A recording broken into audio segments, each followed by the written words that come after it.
नमस्कार। प्रतियोगी परीक्षाओं के लिए महत्वपूर्ण प्रश्न सामान्य ज्ञान, जिसमें कुछ चुनिंदा प्रश्न लेकर आए हैं भारत के संविधान पर।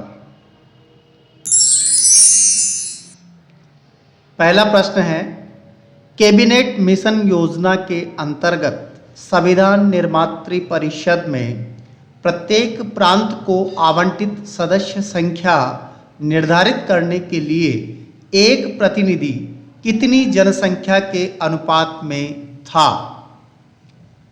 यहाँ पर 4 विकल्प दिए हैं। ए 8 लाख व्यक्ति, ब 10 लाख व्यक्ति, से 12 लाख व्यक्ति और द 15 लाख व्यक्ति। अर्थात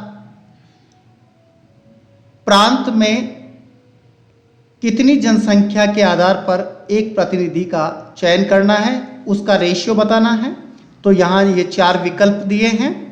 इसमें सही विकल्प है 10 लाख व्यक्ति के ऊपर प्रतिनिधि का चयन किया जाना है।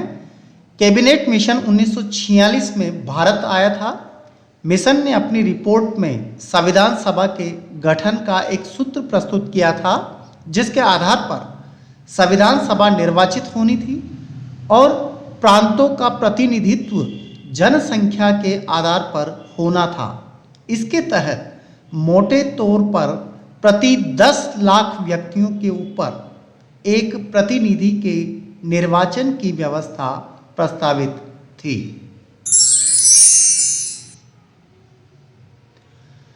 दूसरा प्रश्न, 1946 में निर्मित अंतरिम सरकार में कार्यपालिका परिषद के उपसभापति थे।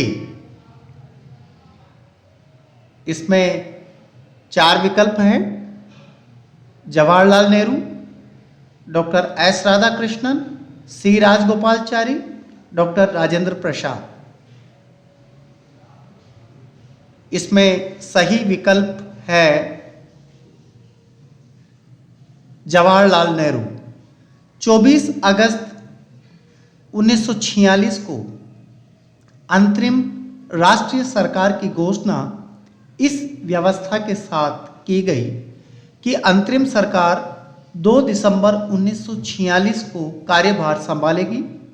वायसराय इसमें कार्यपालिका परिषद का पदेन अध्यक्ष था तथा जवाहरलाल नेहरू को उपाध्यक्ष या उपसभापति बनाया गया।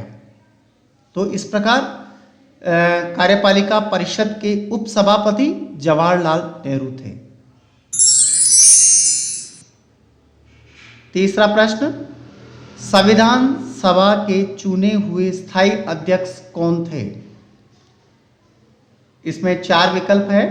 डॉक्टर BR अम्बेडकर, डॉक्टर सच्चिदानंद सिन्हा, डॉक्टर राजेंद्र प्रसाद, डॉक्टर एस राधाकृष्णन।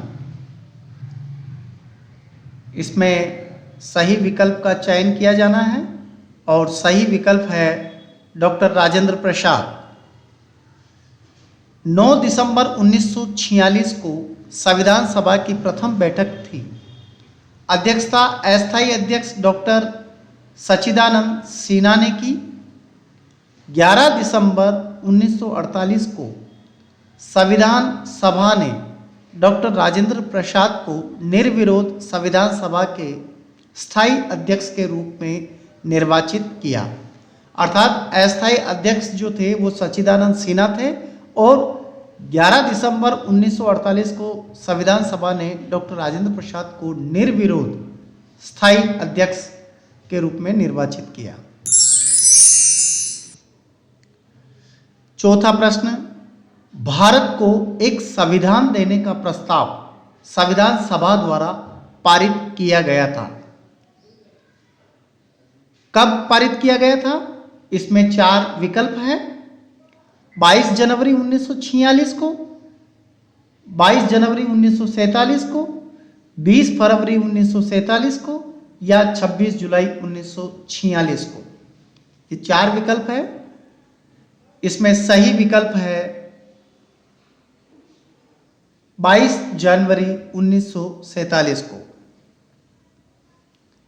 संविधान सभा द्वारा भारत को एक संविधान देने का उद्देश्य प्रस्ताव पारित किया गया।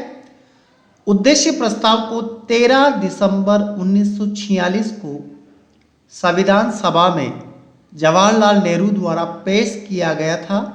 आगे चलकर यही उद्देश्य प्रस्तावना का प्रारूप बना।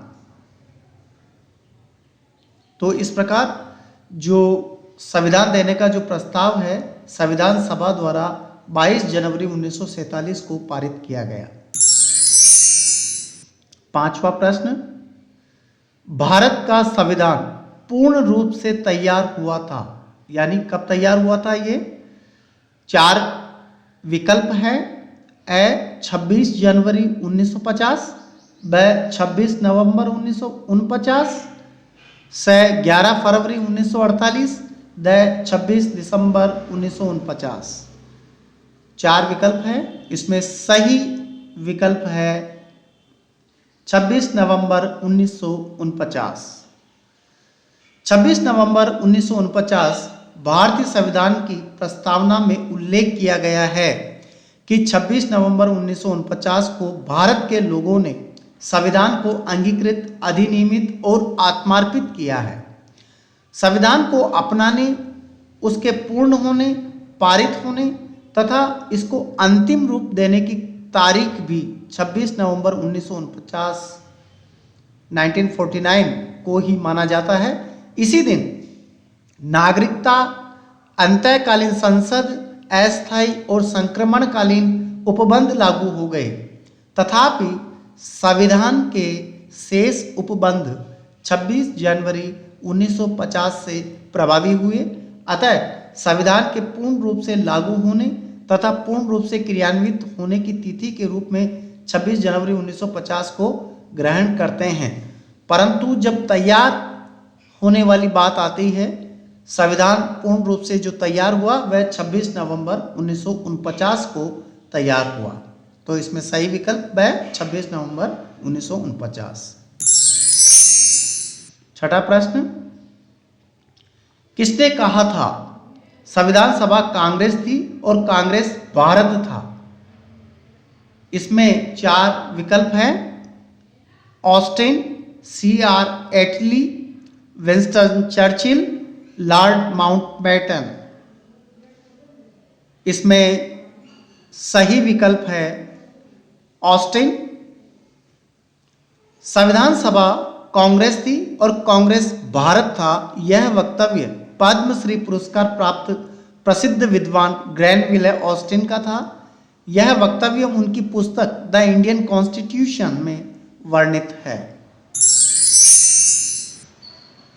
7वां प्रश्न, भारत के लिए संविधान की रचना हेतु संविधान सभा का विचार निम्न में से सर्वप्रथम किसने प्रस्तुत किया था?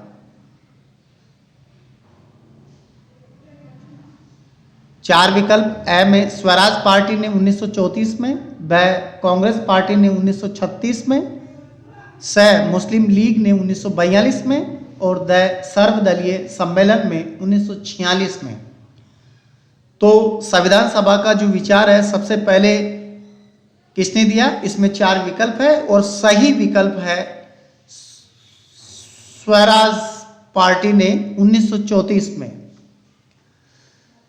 मई 1934 में रांची में स्वराज पार्टी ने आत्मनिर्णय के अधिकार की मांग की और एक प्रस्ताव पारित किया जिसमें कहा गया कि वयस्क मताधिकार के आधार पर निर्वाचित भारतीय प्रतिनिधियों की एक संविधान सभा होगी जो संविधान का निर्माण करेगी। भारतीयों की ओर से संविधान सभी की मांग करने का यह प्रथम अवसर था।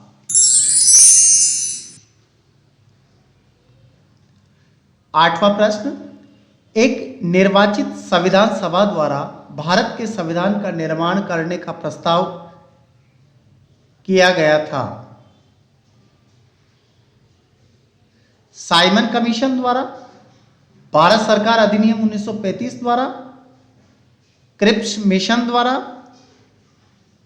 ब्रिटिश कैबिनेट डेलीगेशन द्वारा। 4 विकल्प हैं। प्रश्न है, एक निर्वाचित संविधान सभा द्वारा भारत के संविधान का निर्माण करने का प्रस्ताव किया गया था। ये 4 विकल्प और इसमें सही विकल्प है क्रिप्स मिशन द्वारा। क्रिप्स मिशन द्वारा किया गया था। एक निर्वाचित संविधान सभा द्वारा भारत के संविधान का निर्माण करने का प्रस्ताव सर्वप्रथम 1942 यानी क्रिप्स मिशन द्वारा किया गया। 9वां प्रश्न, भारतीय संविधान सभा की प्रारूप समिति के अध्यक्ष कौन थे? इसमें भी 4 विकल्प हैं। Doctor Rajendra Prasad, Jawaharlal Nehru, doctor B R. Ambedkar, K M. Munshi. प्रश्न है, भारतीय संविधान सभा की प्रारूप समिति के अध्यक्ष कौन थे? 4 विकल्प दर्शाए हैं, जिसमें सही विकल्प है doctor B R. Ambedkar. Doctor B R. Ambedkar संविधान सभा की प्रारूप समिति के अध्यक्ष थे। इनके साथ अन्य 6 सदस्य थे, एन. गोपालस्वामी अयंगर, अल्लादी कृष्णा स्वामी अय्यर, के.एम. मुंशी, मोहम्मद सादुल्लाह, बी.एल. मित्र एवं डी.पी. खेतान। इनमें से बी.एल. मित्र के स्थान पर एन. माधव राव तथा डी.पी. खेतन की वर्ष 1948 में मृत्यु के बाद टी.टी. कृष्णामाचारी को इस समिति में शामिल किया गया था।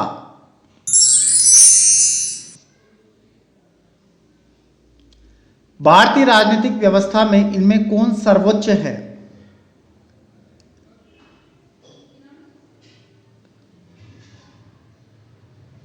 सर्वोच्च न्यायालय, संविधान, संसद या धर्म। 4 विकल्प है, इसमें सही विकल्प है संविधान। भारतीय राजनीतिक व्यवस्था में संविधान सर्वोच्च है। यही राज्य व्यवस्था के स्वरूप और उद्देश्य का निर्धारण करता है एवं विभिन्न इकाइयों के सृजन का प्रावधान करता है। संविधान से ही शासन के सभी अंग अधिकार एवं शक्ति प्राप्त करते हैं। तो आज तक बस इतना ही। बहुत बहुत धन्यवाद।